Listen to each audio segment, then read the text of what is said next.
अगर आप भी चाहते हैं बिट्टू मलंगिया इंटरटेनमेंट का ऑडियो वीडियो सबसे पहले आप तक पहुंचे, तो लाल बटन को दबाकर चैनल को सब्सक्राइब करें और बेल आइकन दबाना ना भूलें।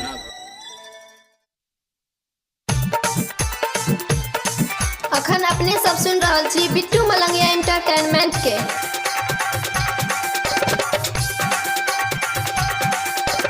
आरपी डीजे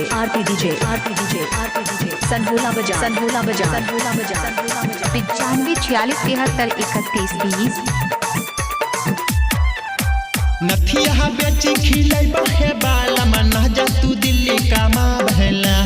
नथिया बेची खिलाई बहे बाला मना जा तू दिल्ली कामा बहला। दिल्ली के छहोरी बड़ी रंगा रसिया ले तहाँ तोरा लू भाई का। दिल्ली के छहोरी बड़ी रंगा रसिया ले तहाँ तोरा लू भाई का। नथिया बेची खिलाई बहे बाला मना जा तू दिल्ली कामा बहला। नथिया बेची खिलाई बहे बाल मना जा तू दिल्ली कामा बहला। दिल्ली के छहोरी बड़ी रंगा रसिया ले तहाँ तोरा लू भाई का। दिल्ली के छहोरी बड़ी रंगा रसिया ले तहाँ तोरा लू भाई का। DJ Bittu Malangiya RP DJ Madhubani Sanbhola बजा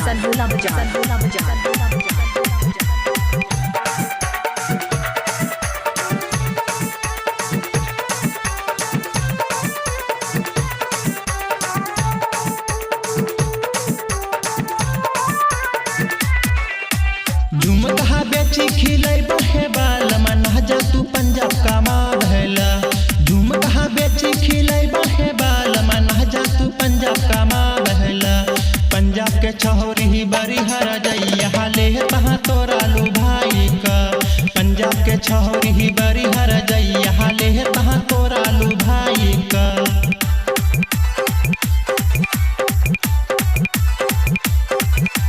आरपी डीजे सनभोला बजा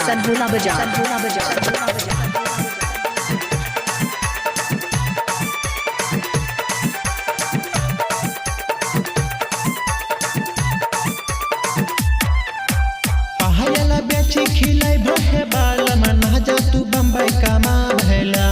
पायला बेची खिलाई बहे बाल मना जा तू बम्बई कामा बहला। बम्बई के छहोरी बड़ी रंग रसिया ले तहाँ तोरा लू भाई का। बम्बई के छहोरी बड़ी रंग रसिया ले तहाँ तोरा लू भाई का। DJ Bittu Malangiya RP DJ Madhubani Sanbhola बजा 95 46 73 31 20।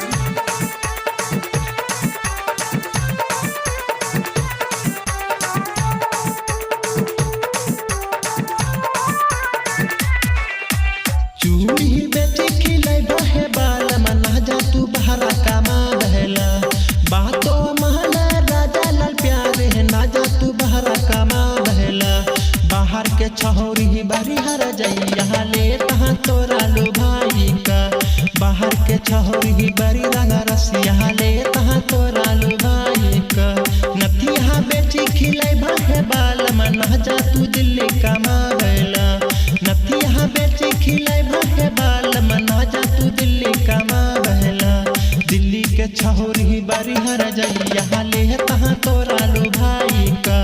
दिल्ली के छहोरी बड़ी हर जइया ले तहाँ तोरा लू भाई का। दिल्ली के छहोरी बड़ी हर जइया ले तहाँ तोरा लू भाई का। 95 46 73 31 20।